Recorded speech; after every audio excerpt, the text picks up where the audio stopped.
지난해 한국의 1인당 국민 총소득 GNI가 3만 1,000달러 중반 수준을 나타낼 것으로 추정되고 있습니다. 코로나의 여파로 인해 1년 전보다 후퇴하는 것이긴 하지만 다른 나라의 상황도 다르지 않아 순위는 오히려 상승할 것으로 보입니다. 때문에 한국의 1인당 국민 총소득이 주요 선진국 G7 수준으로 오를 것이라는 긍정적인 관측이 외신들을 통해 보도되고 있습니다.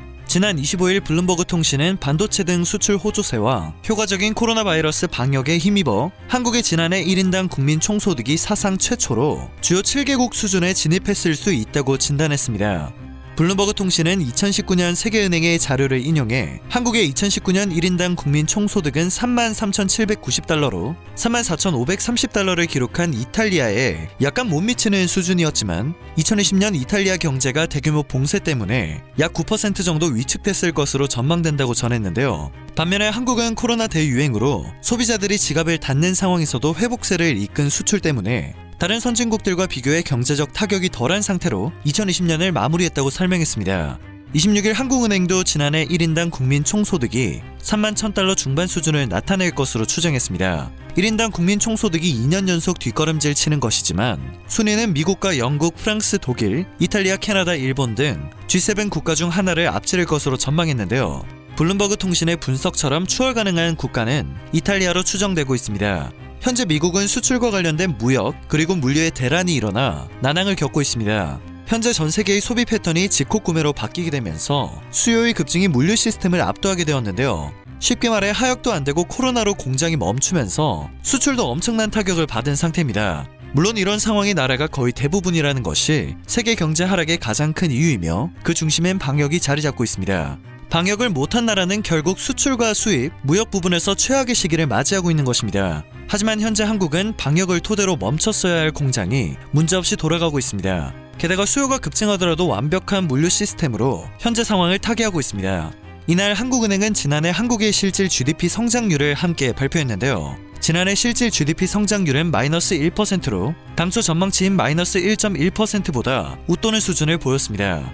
한국은 지난 2009년 G20 정상회의 개최로 세계의 선진국 진입을 알렸습니다. 세계은행의 해당 자료에 따르면 2010년 한국의 1인당 국민 총소득은 22,290달러로 이탈리아보다 약 15,000달러가량 뒤처져 있었는데요. 이후 12년 동안 1인당 국민 총소득 지수를 11,500달러까지 끌어올려 이탈리아의 G7 자리를 넘보는 수준에 이른 상황입니다. 참고로 지난해 한국의 1인당 국민 총소득 순위는 세계 30위권으로 나타난 바 있습니다. 지난해는 팬데믹으로 인해 전 세계 경제 전반이 위기를 겪은 해였습니다.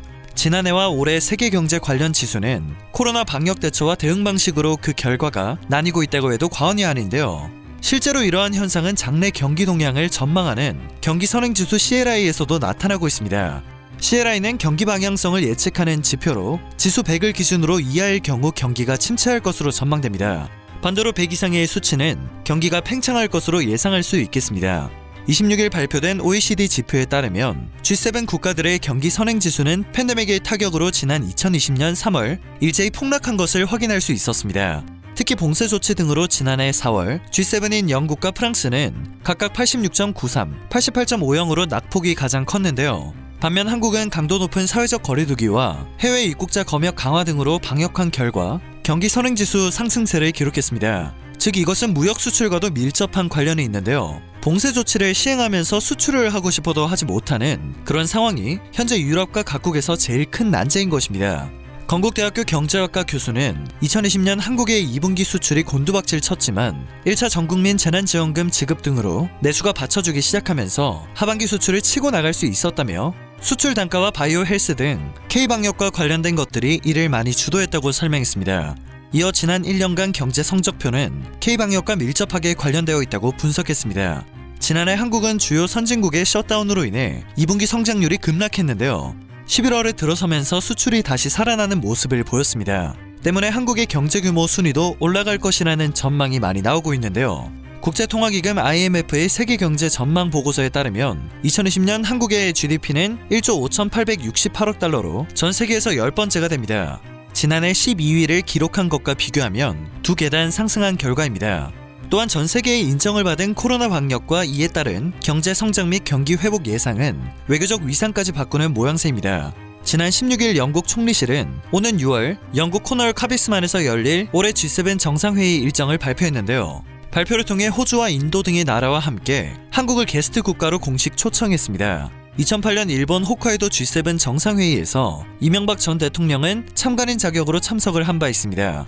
오늘날 한국의 G7 참석은 과거와 전혀 다른 모습을 그려내고 있는 것입니다.